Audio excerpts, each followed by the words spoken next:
എൻ്റെ സൂര്യപുത്രി എന്ന ചിത്രത്തിൽ നീല ജീൻസും ചെക്ക് ഷർട്ടുമിട്ട് രാപ്പാടിയായി ഓരോ മനസ്സിലേക്കും ചേക്കേറിയ അമലയുടെ അന്നത്തെ കഥാപാത്രം മായാവിനോദിനിയാകാൻ താൻ ആഗ്രഹിച്ചിരുന്നുവെന്ന് മഞ്ജു വാര്യർ പറഞ്ഞു.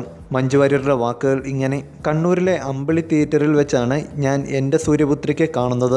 അന്നൊക്കെ ശനിയാഴ്ചയാകാൻ കാത്തിരിക്കുമായിരുന്നു. എല്ലാ ശനിയാഴ്ചയും അച്ഛൻ ഞങ്ങളെ സിനിമ കാണിക്കാനായി കൊണ്ടുപോകും. ആ കാലത്ത് കോളിളക്കമുണ്ടാക്കിയ ന്യൂജൻ സിനിമയായിരുന്നു എൻ്റെ സൂര്യപുത്രിക്ക്.